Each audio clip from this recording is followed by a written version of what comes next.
The metallic clanking of the grate echoed through the corridor of Building B. Amelia Rose clicked the carabiner and keys on her belt and walked toward the post. Her footsteps echoed off the concrete walls, blending with the monotonous hum of the fluorescent lights. Seattle Correctional Facility woke up reluctantly. The pre-dawn hours painted the sky a dirty gray, and sparse streetlights cast dim patches of light on the wet asphalt of the courtyard. The forecasts promised rain, as they always did in this town, though. "Good morning, Miss Rose," came a gruff voice from cell 213. Old Jerome, serving his 25th year of a life sentence, greeted her with the same words every morning. Amelia nodded without slowing her step. In 15 years on the job, she had learned to observe the invisible line between politeness and panache. A stack of papers awaited her at her post: reports for the night shift, round schedule, requests to visit the infirmary. Amelia sank into the hard chair, wincing at the pain in her back. She hadn't been sleeping well lately, staying up late in front of the TV in an attempt to drown out the silence of the empty apartment. "The new guy's here," Ray announced, coming on shift with her. He held out a personnel file with a picture of a young, dark-skinned boy. "Gallagher, Kevin, 19 years old, manslaughter." Amelia took a quick look at the paperwork. Student at a prestigious university, excellent credentials, first conviction, bar fight, bad punch, death from head trauma, 3 years of maximum security. "What cell block were you assigned to?" "Yours, cell 326. "The warden thinks he'll be, calmer." Ray raised his eyebrows meaningfully. Everyone knew that the other units had a hard time with new recruits, especially ones so young and inexperienced. Marcus Jenkins, the shift supervisor, showed up at about 8 o'clock when the prisoners were already streaming into the mess hall. His usually neat uniform was slightly wrinkled, shadows under his eyes. "Junior's got another fever," he explained in response to Amelia's questioning look. "Third night we haven't slept." She nodded understandingly, feeling a prick of envy. Marcus, for all his problems, had children, 2 teenage daughters he'd lived for since his wife's death. All she had left was Barney the cat, perpetually disgruntled and demanding, like all old cats. The day stretched slowly. Amelia checked the cameras in her cell block, noted her attendance at orientation, and filled out a dozen forms. At 3 o'clock in the afternoon, there had been a minor altercation in the laundry room. 2 inmates hadn't shared a line to the dryer. No serious injuries, but a report had to be filed. She spotted the new guy in the hallway leading to the library. He was standing against the wall, letting a group of prisoners through, and his posture betrayed the tension of a man in a foreign and hostile environment. His gaze was wary, his shoulders squared, trying to appear confident, but fear read in every movement. "Gallagher," she called out to him. "To see the librarian?" "Yes, ma'am." The voice is calm, polite. "Mr. Robinson said it was okay to borrow textbooks." "You're right, just don't be late. Dinner's in an hour." He nodded and moved on down the hallway. Amelia watched him, noting to herself how he held himself. Direct but not defiant, maintaining his dignity but not crossing boundaries. They either break in the first month or find a way to adapt without losing themselves. That evening, filling out the incident log, she remembered his face, just a boy, but there was a shadow in his eyes. 3 years was a long time at 19, though who was she lying to? It was a long time at any age, especially for someone who was here by accident. Amelia got home at the beginning of 9. Barney greeted her with a disgruntled meow. The bowl was empty and the automatic feeder was jammed again. She reheated a frozen dinner, turned on the news, but didn't listen to the announcer's voice. In the bathroom, I took a long look at my reflection. Wrinkles in the corners of her eyes became more noticeable. Gray strands flickered in her dark hair. Once she had dreamed of a different life, a husband, children, a house with a white picket fence. Now her home is concrete walls and metal bars, and her family, 300 prisoners and 24 colleagues on shift. Before going to bed, she pulled a box of photos out of the closet. Here she is with her mother, school graduation, white dress, and happy smile. The wedding photo, she and James so young, so in love. Shots from their last trip to the coast, a month before the divorce. She's no longer smiling. and there's a tiredness in his eyes. Barney jumped on the bed, pounding her shoulder demandingly. Amelia absent-mindedly scratched the cat behind the ear, gathered the photos back into the box. Tomorrow was another shift. She should at least try to get some sleep. At night, she dreamed of a sun-drenched university town. She was walking down an alley strewn with fall leaves, and a group of students were walking toward her. Among them was Kevin Gallagher, not wearing a prison robe, with a backpack over his shoulder, laughing lightheartedly at someone else's joke. When she awoke, she lay in the dark for a long time, trying to figure out why the dream had left behind such a pinched sense of loss. Raindrops drummed on the tin sill of the recreation room. Amelia watched as the prisoners returned in groups from their morning walk, hunched figures in identical gray uniforms. Some tried to cover their heads with their jackets. Others walked leisurely, exposing their faces to the cold jets. "The kids were asking about you yesterday." Marcus's voice brought her out of her reverie. The shift supervisor took a seat next to her, holding out a paper cup of coffee. "Samantha remembers you bringing her books when I first started working here." Amelia gratefully accepted the coffee. Samantha had been 8 then, a skinny girl with pigtails who had lost her mother. Now she's 14 and dreams of becoming a doctor. "How do they manage?"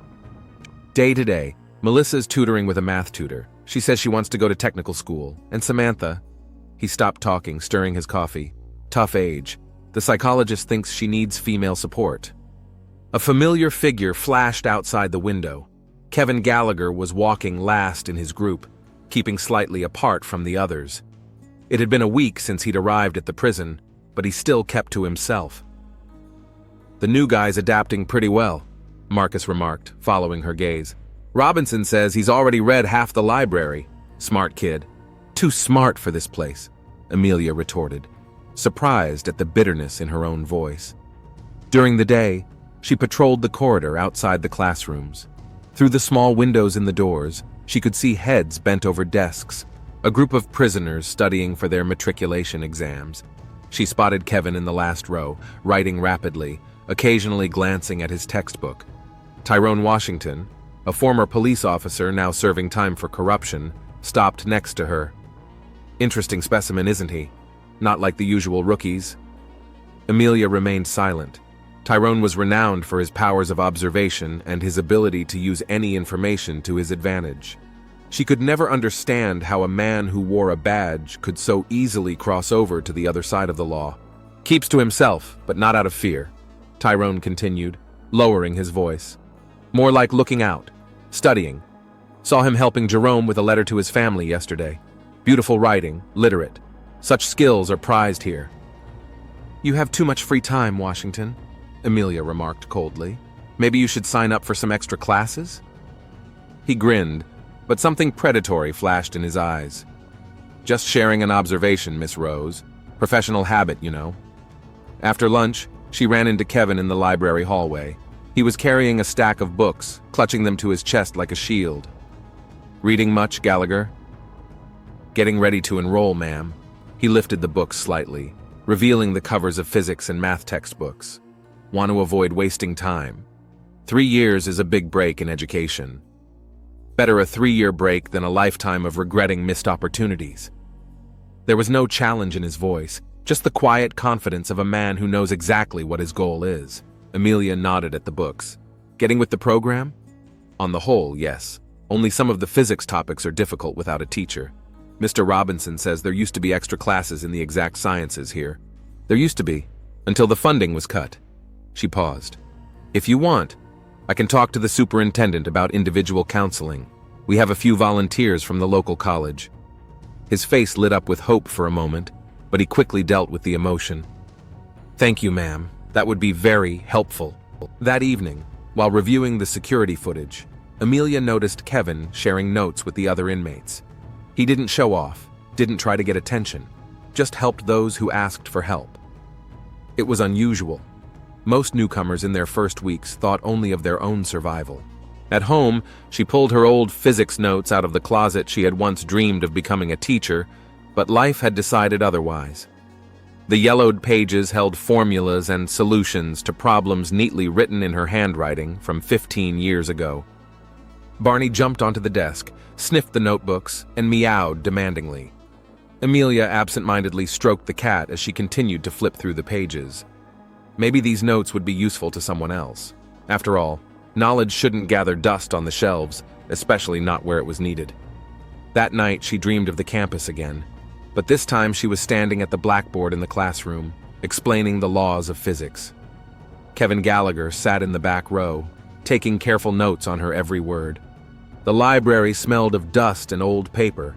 Emily stood at a shelf, pretending to check the arrangement of books, but with a corner of her eye she watched what was happening in the far corner of the room. Jerome, a 70-year-old inmate, was trying to explain something to the new librarian, a young intern who was clearly nervous in the presence of a convict. "Mr. Robinson has always given me extra time to work on the catalogs." Jerome's voice shook with excitement. "I've been here for 25 years helping with the books." "Rules are rules," the intern tried to speak firmly, but his fingers nervously rubbed his name tag. "The library closes at 6 o'clock. "Let me explain," came a calm voice. Kevin Gallagher set aside his textbook and walked over to the arguing men. "Jerome has actually helped keep the library in order for many years. He knows the location of every book and the history of each tome. It's his way of keeping his sanity within these walls." Amelia noted how the intern's posture had changed, shoulders slightly relaxed, fingers no longer rubbing the name tag. Kevin spoke softly, but his voice had the conviction of a man accustomed to having his words listened to. "I understand the rules," Kevin continued. "But maybe we can find a compromise?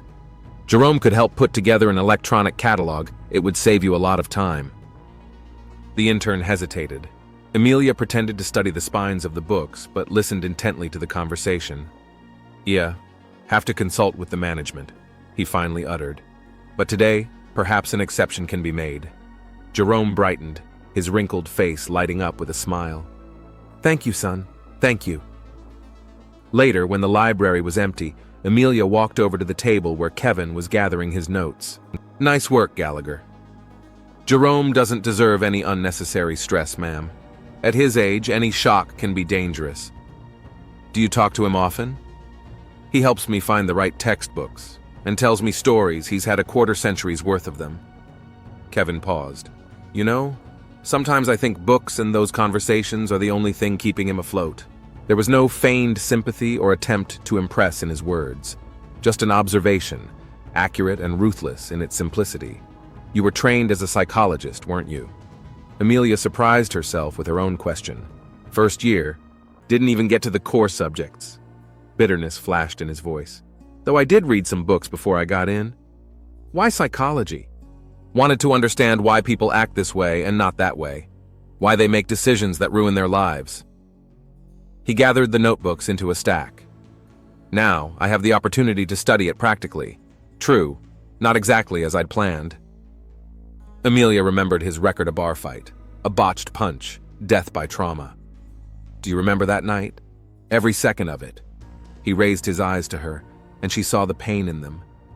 "You know what the worst part was? Not the blow itself or the news of that guy's death. It's the moment of realizing that one moment of anger wiped out all the plans, all the dreams, not just mine, but my victims as well." As footsteps were heard in the hallway, Tyrone Washington was making his usual evening rounds. He lingered in the library doorway, casting an attentive glance at Amelia and Kevin. "Lights out time is approaching, Miss Rose." A faint sneer sounded in his voice. No need to detain the young man. Amelia straightened, feeling an unpleasant chill along her spine. She saw an understanding glint in Tyrone's eyes. He was clearly drawing some conclusions from the scene. "Go back to your cell, Gallagher." Her voice came out sharper than she intended. "The library is closing."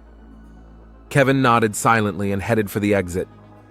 As he passed Tyrone, he slowed his steps slightly, and it seemed to Amelia that there was some silent dialogue between them. She couldn't sleep for a long time that night. Kevin's face had been there when he'd spoken of his guilt. Young, but already stamped with grown-up, seasoned wisdom. She thought about how easily fates crumble, how thin the line between right and wrong. Barney nestled at her feet, his purring lulling her to sleep. Outside the window, the night city was noisy. A police siren wailed somewhere in the distance. Muffled music played in the neighboring apartment. Amelia stared at the ceiling and tried to figure out why the conversation in the library had affected her so deeply. Maybe because she saw Kevin as a reflection of her unfulfilled hopes? Or was it because in his words about the weight of guilt, she recognized her own thoughts about her broken marriage, her failed motherhood, all those moments when one decision had changed the entire course of her life? In the morning, as she passed Gallagher's cell, she noticed that he was awake, sitting on his bunk with a book, immersed in reading.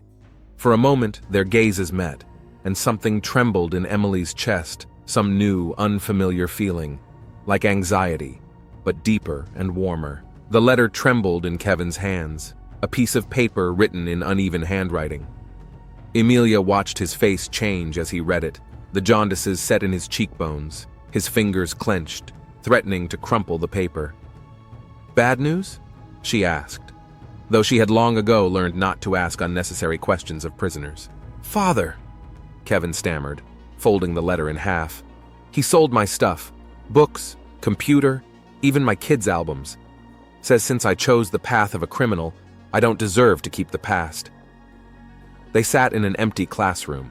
Amelia had agreed to help Kevin with the letter back to the lawyer. The evening sun painted the walls in warm colors, giving the illusion of coziness in the execrable room. "Your father, was he always like this? Demanding? Rigid?" Kevin grinned unfunny, more like obsessively controlling. "Every move I made had to conform to his idea of the right life. A prestigious university, a career as a psychologist, that was his idea. He thought I should right his wrongs." "What mistakes?" "My mother. She had mental health issues, bipolar disorder, depression. My father didn't notice the symptoms until it was too late." Kevin was quiet for a moment. "She killed herself when I was 12. Amelia felt her heart clench. Kevin's personnel file didn't have this information. The dry facts didn't convey the depth of the family tragedy. After she died, it was like he was obsessed with psychology. He read books, went to seminars. I think it was his way of dealing with guilt.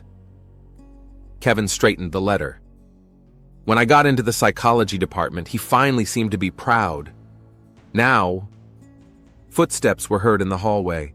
Amelia tensed, but it was only the janitor with his cart. She caught herself beginning to dread Tyrone's appearance. His attentive gaze seemed to penetrate her very soul. "You need to write a lawyer about the infringement."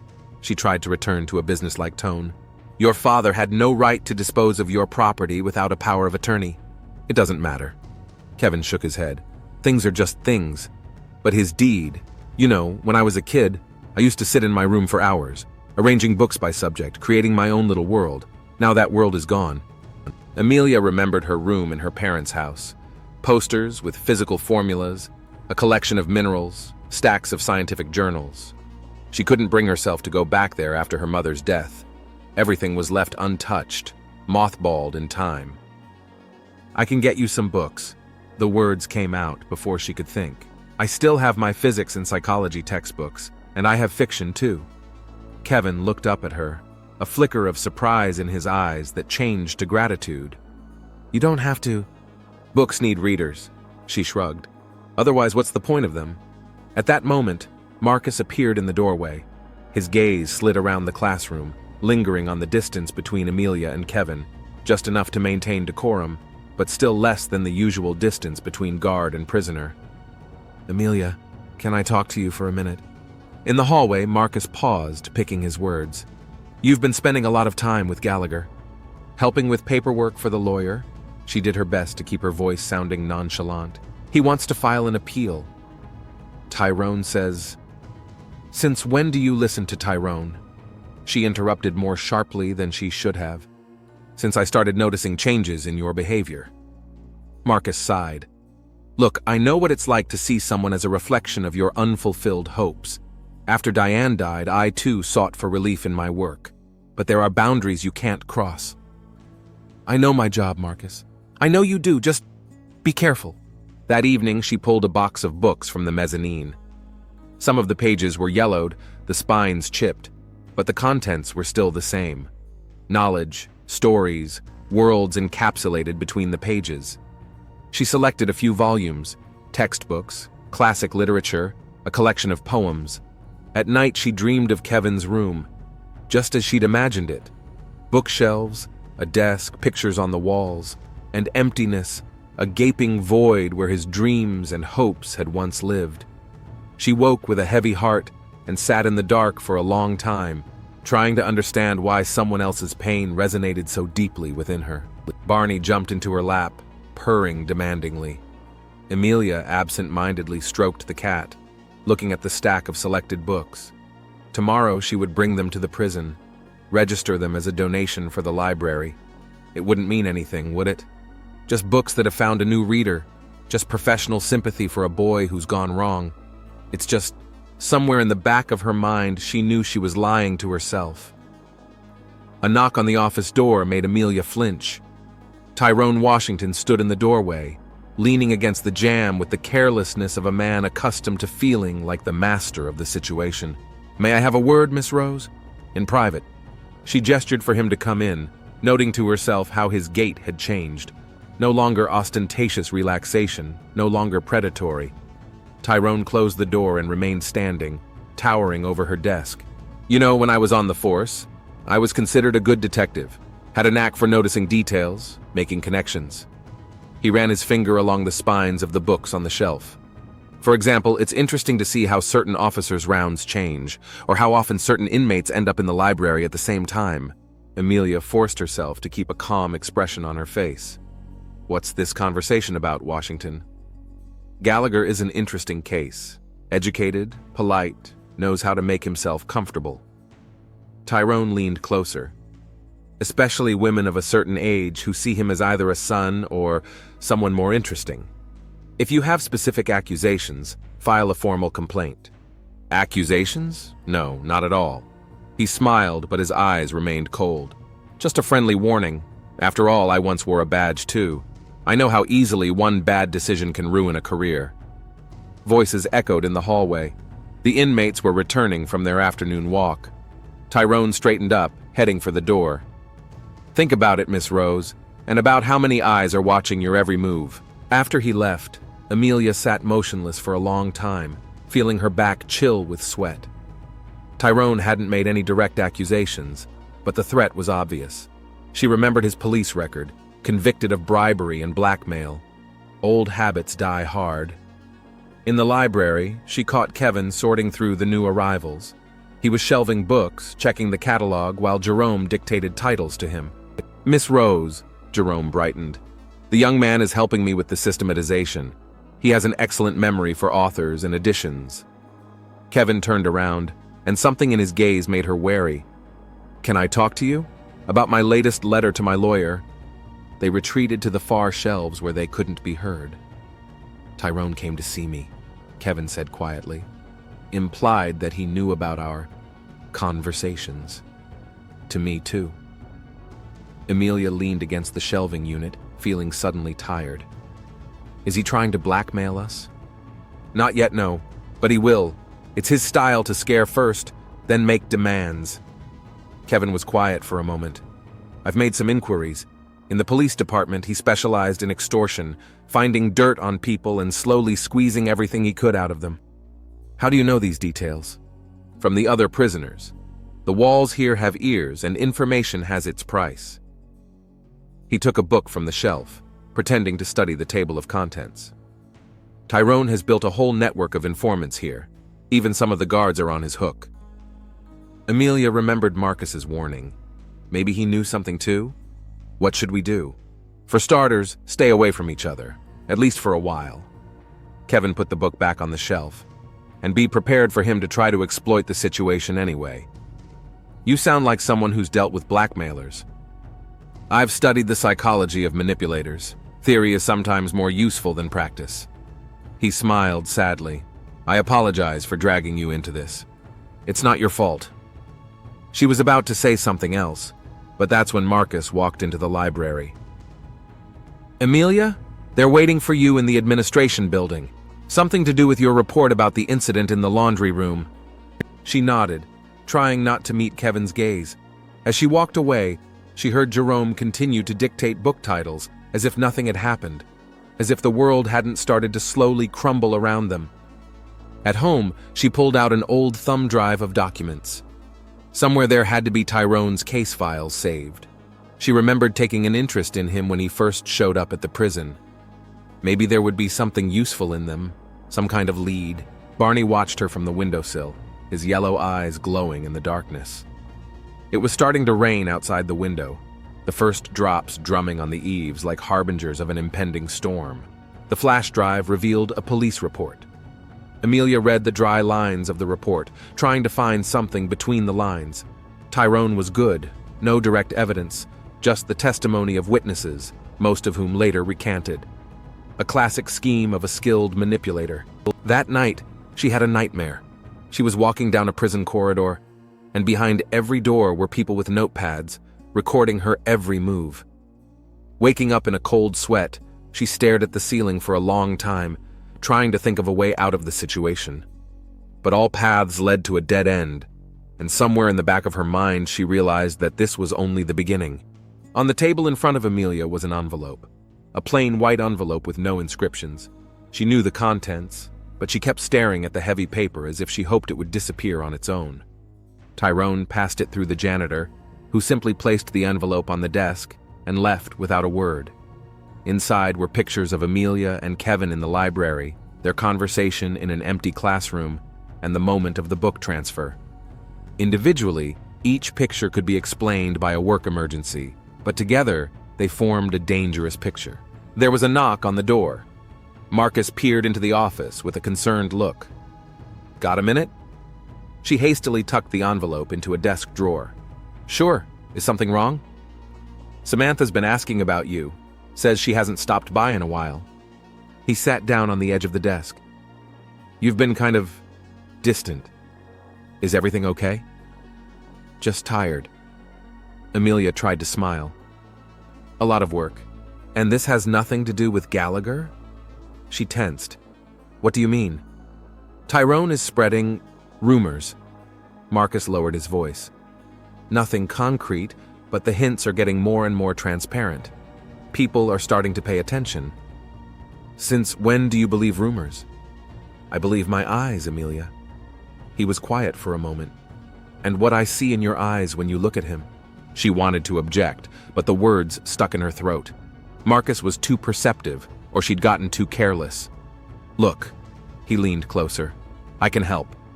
Arrange for his transfer to another unit, or don't." Amelia shook her head. "I can handle it." After Marcus left, she pulled out the envelope, looking at the photos again. In the last picture, she and Kevin were standing at the library window.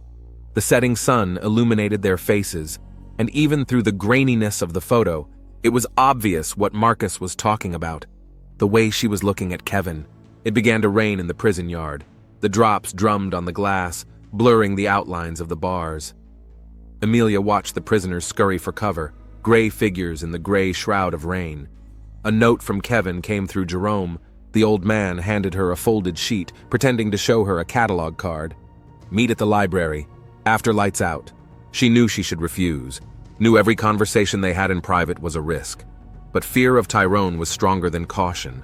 The library seemed like another world after lights out. Quiet, ghostly, filled with the rustles of book pages and shadows. Kevin waited for her at the far shelves where the security cameras left a blind spot. "Did he send you the pictures?"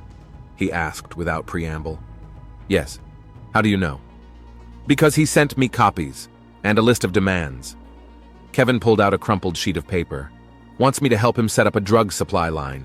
He's got connections among the guards, but he needs someone the inmates trust."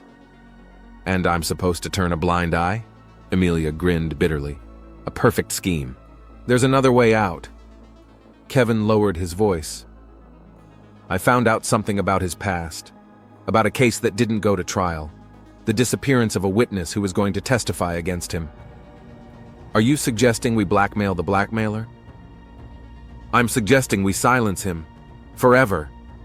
Kevin's eyes took on an expression she hadn't seen before, the cold determination of a man willing to do anything.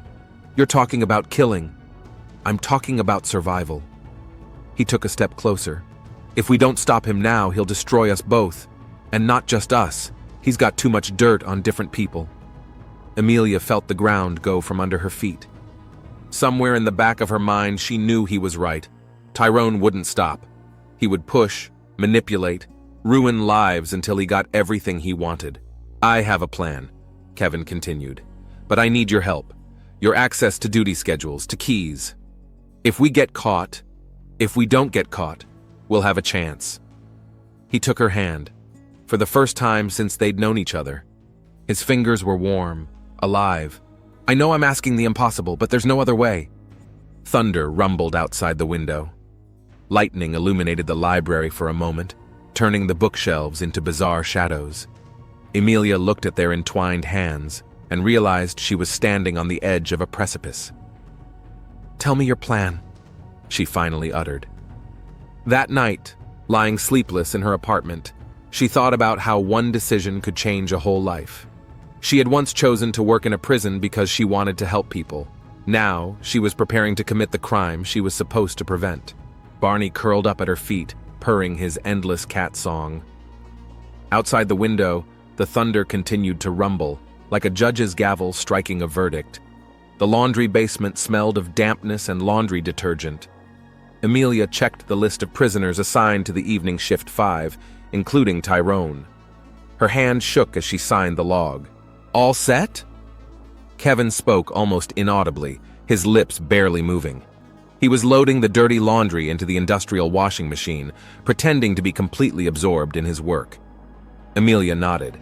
The duty schedule was perfectly arranged. Marcus had excused himself today due to his youngest daughter's illness, and his deputy, a recently transferred officer from another prison, was still not well versed in procedures. "In 20 minutes, the rounds of the upper floors will begin." She checked her watch. "Only the guard on duty will be in the basement." "Foster?" Kevin called out the name of the guard Tyrone had kept on the hook. "Did he get his cut?" "Yeah, he'll be checking out the other wing." The plan seemed simple. Wait for Tyrone to go down to the basement for another load of laundry.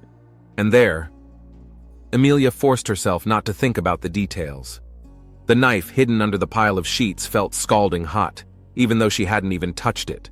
Tyrone showed up right on schedule.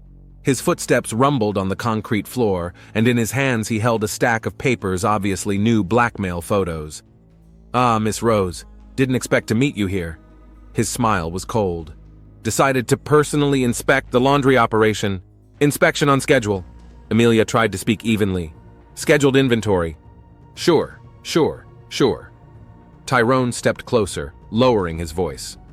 "By the way, I have some new material that might interest you. Very explicit footage." Kevin was behind Tyrone's back at this point, pretending to sort laundry. His movements became slower, more cautious, like a predator before a leap. "How long can this go on, Tyrone?" Amelia used his name deliberately, trying to divert attention. "You do realize that sooner or later it's all going to come out." "Oh, I look forward to a long and fruitful partnership." He pulled the top photo out of the packet. "Especially after—" He didn't have time to finish. Kevin was lightning fast. One blow to the back of his head with a heavy wrench, and Tyrone collapsed to his knees. The pictures scattered across the floor, stained red by the blood that gushed from the wound. But Tyrone was stronger than they had anticipated. Even wounded, he managed to intercept Kevin's arm as he reached for the knife. The struggle was silent, desperate, like a macabre dance among the scattered photos and bloody sheets. Amelia saw Tyrone pull something from his pocket, the blade of a homemade knife glinting in the dim light of the lamps. Without thinking, she grabbed the first thing that came to hand, a heavy metal pipe from a disassembled dryer. The blow struck her temple. The sound was sickening, a wet crunch followed by absolute silence. Tyrone collapsed, his fingers unclenching, releasing the knife. "God!" Amelia exhaled, recoiling from the body. Her hands shook, the pipe falling to the floor with a clatter. "Shh!" Kevin was already in action, quickly picking up the scattered photos, wiping the blood off the floor. "We don't have much time. We need to move him to the drying room." The body seemed impossibly heavy. They dragged it, leaving dark marks on the concrete floor, which Kevin immediately mopped up with a rag.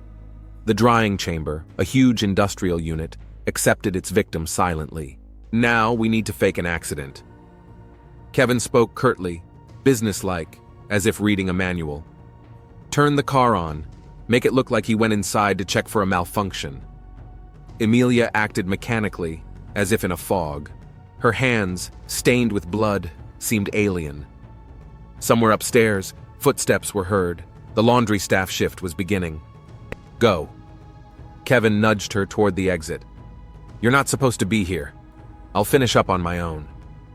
It took her a long time to wash her hands in her office, but the blood seemed embedded in her skin with an indelible stigma. Outside the window, it was starting to lighten, an ordinary gray Seattle morning, no different from 100 others. The report of the laundry accident came an hour later. Foster, returning from a checkup, discovered the body and raised the alarm. The bosses called the police and questioning of the staff began. Emily answered questions calmly, evenly. Yes, she saw Tyrone last night. No, I didn't see anything unusual. She was doing a routine inventory check, signed the log. Kevin was just as confident. His statement was concise, clear. He was working in the laundry room on schedule, sorting laundry, saw nothing, heard nothing. She didn't go home in the evening. She couldn't. She sat in her office, staring at one point as dusk faded outside the window. On the desk was a stack of photographs, the same ones Tyrone had brought to the basement. There was a knock at the door. Marcus had returned to work despite his sick daughter. A terrible tragedy, he said, taking a seat across from her. Although, knowing Tyrone, he fell silent, looking at Amelia carefully. In his gaze, she read understanding, and something else that looked like compassion. Sometimes things happen. Accidents, he said slowly, especially to those who were too fond of playing with other people's lives. Amelia was silent. It was starting to rain outside the window. The first drops drummed on the eaves like the beats of a metronome counting down the hours of a new life. A life in which she had become a murderer. The police arrived a week after Tyrone's death. 2 detectives, an older man with graying hair and a woman with a keen eye, sat in the warden's office. Their appearance stirred up what had been hushed conversations. The autopsy showed some oddities, Marcus reported, stopping by Amelia's office after a meeting with the supervisors. The nature of the injuries don't match the reported version of the accident. She felt her back grow cold. What exactly were they interested in? The blow to the head. The experts believe it was inflicted before the body was in the drying chamber. Marcus lowered his voice. Also, they found traces of sleeping pills in the blood. It looks like someone was deliberately waiting for it to take effect. Amelia remembered the coffee Tyrone had drunk before going down to the laundry room. Kevin had thought it through, bribed the cafeteria worker to spike the drug. But they didn't count on there being an autopsy. Detectives interviewed everyone one by one. A female investigator who introduced herself as Rachel Morgan was particularly interested in the last weeks of Tyrone's life. We found drafts of letters in his cell, she said, watching Amelia's reaction carefully. He was preparing some kind of exposé, gathering material on the prison staff. Tyrone liked to spread rumors, Amelia shrugged, trying to speak calmly. It was his way of gaining privilege. And what about the photos? They found a camera in his things, but no pictures. Strange, isn't it? The photos had long since burned. Amelia had burned them that same night in the backyard of her house, watching the flames devour the evidence. But something in the investigator's tone made her wary. In the library, she ran into Kevin. He was pretending to study a book, but his fingers were visibly twitching as he turned the pages. They interrogated Foster, he whispered without raising his eyes. Held him in an interrogation room for 3 hours. He could break down.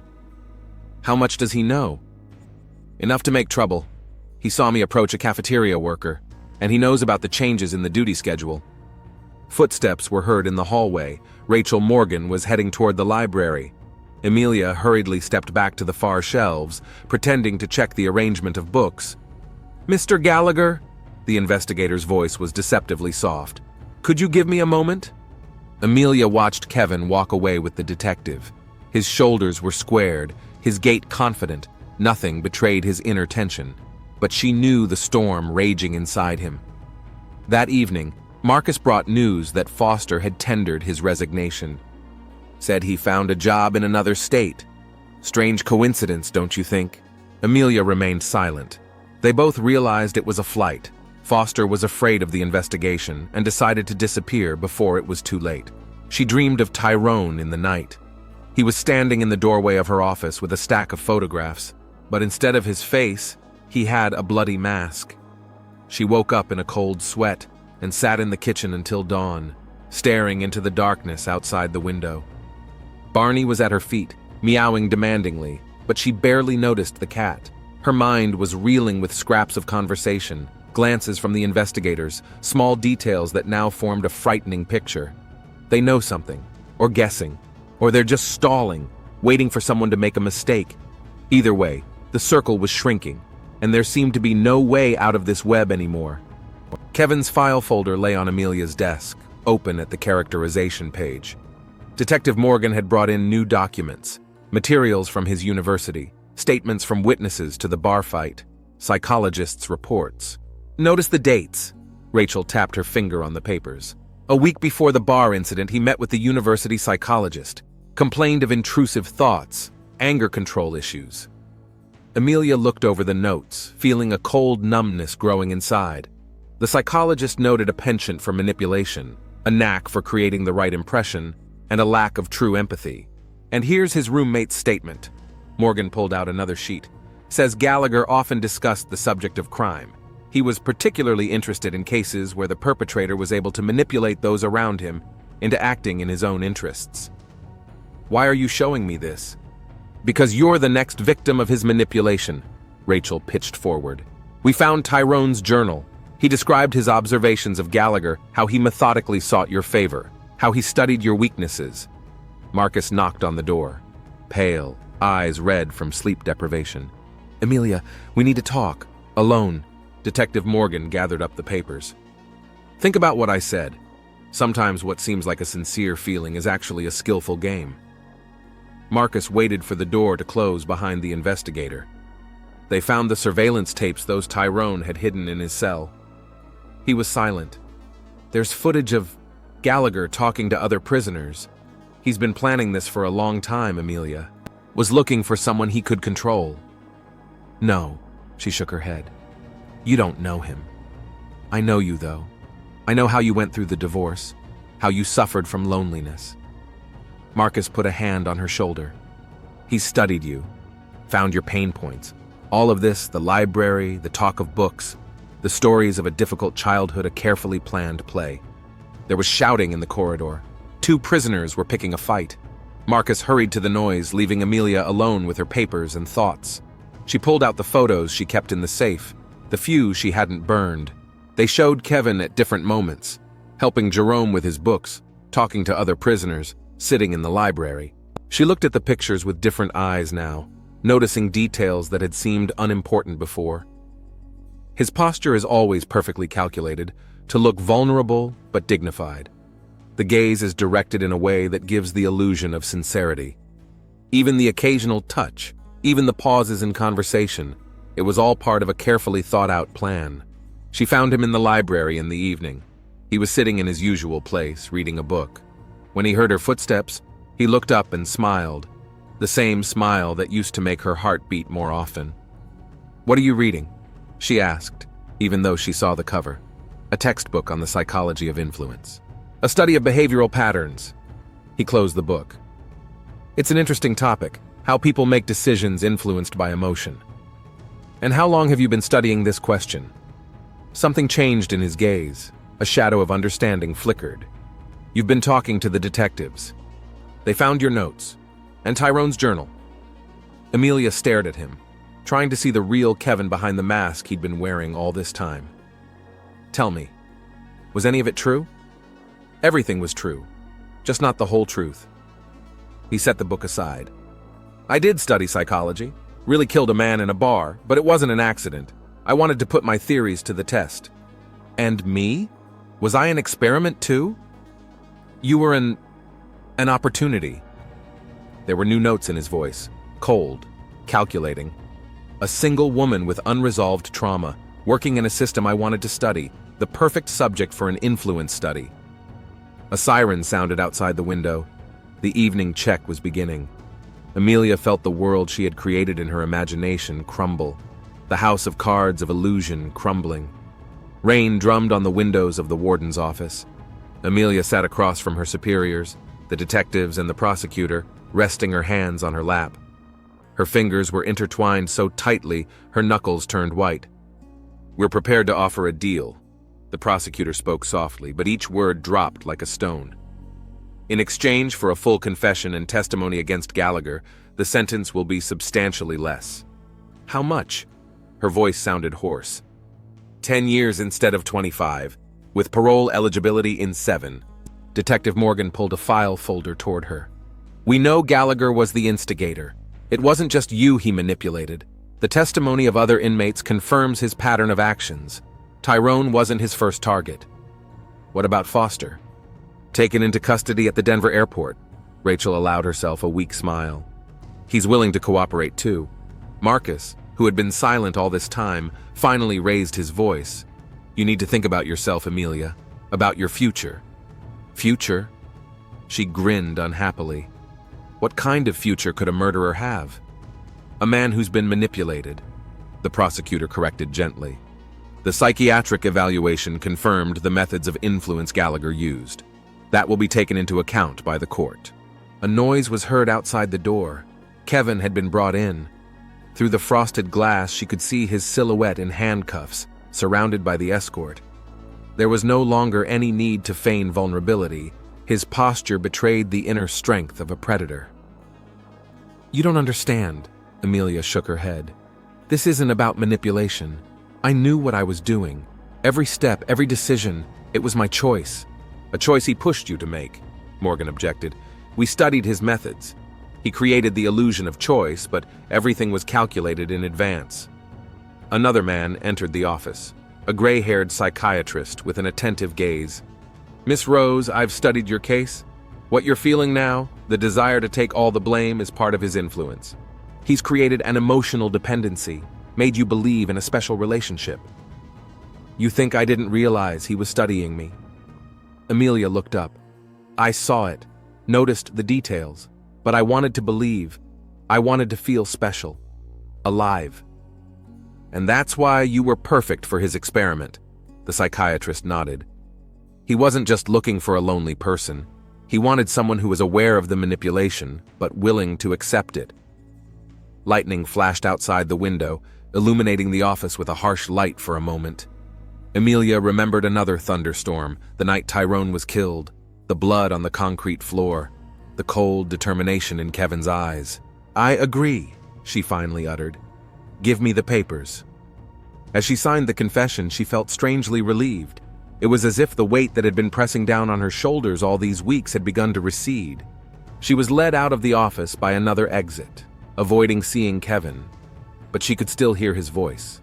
He was saying something to his lawyer, and the tone was the same cold, calculating way he'd planned every step of their shared tragedy. Before getting into the police car, Amelia took one last look at the prison building. The gray walls, the bars on the windows, everything that had been her world for 15 years. Now she would see them from the other side. Marcus caught up with her by the car. "I'll keep an eye on Barney," he said, "and the girls will visit him. Samantha always wanted a cat." Amelia nodded, not trusting her voice. The rain was getting heavier, turning the world into a blurry gray blur. Somewhere in that grayness remained her old life, her illusions, her hopes for understanding and closeness.